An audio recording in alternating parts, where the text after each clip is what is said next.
What's up guys, I'm Shane and this is Spare Change.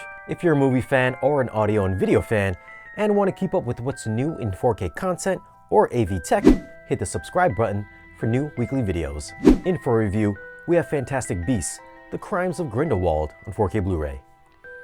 I won't be reviewing the movie, I'm just going to share with you my thoughts on the video and the audio quality. Now for a few tech specs. The movie was shot in 6.5K, it's got a 4K DI, it's rated PG-13, runtime is 134 minutes. Aspect ratio is 239:1, so if you're watching this on your television, you will get those black bars. Now we've got two movies back to back with 4K digital intermediates, Mortal Engines and this one.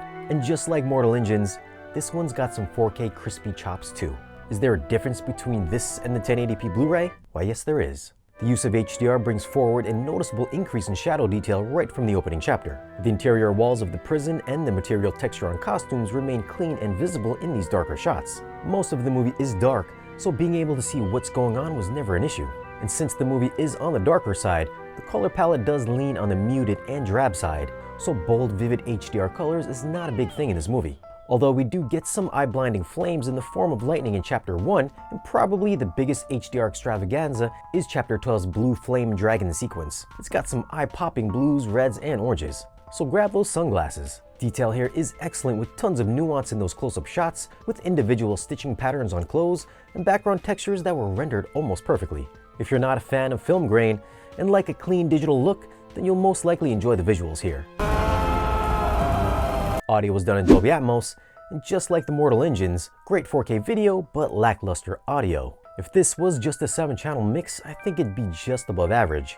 Atmos side effects were sparse, but when they do kick in, they were low in volume and not very attention-grabbing. I get it, you don't want the high channels screaming for attention, but I do like to know sound is coming from there instead of trying to listen for it. That being said, I think the best mix would have to be the carriage sequence in Chapter 1. There's some decent sound movement between the lower level speakers and a little happening up top. Bass response though was on the "is my subwoofer turned on" side, so those big action moments weren't as impactful audibly as the visuals. Soundstage was spacious with a nicely layered musical score. Dialogue was fine without any issues. So for audio, I'm gonna go with 7. I wanted a more aggressive immersive mix to go with the visuals, but sadly, we didn't get that. For video, I'm gonna go 9.2. This is a clean, crisp, detailed 4K transfer. It's not the most colorful movie, but when they do make an appearance, the colors do look fantastic. So should you grab this on 4K or regular Blu-ray? I think it's a no-brainer. Grab the 4K. If you need your true 4K Blu-ray fix, then this should find its way into your collection. Now, if you want to grab this movie, I'll leave some links down below in the description.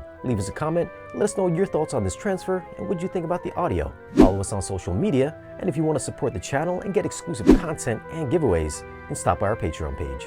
Don't forget to like, share, and subscribe, and we'll see you guys again in the next video.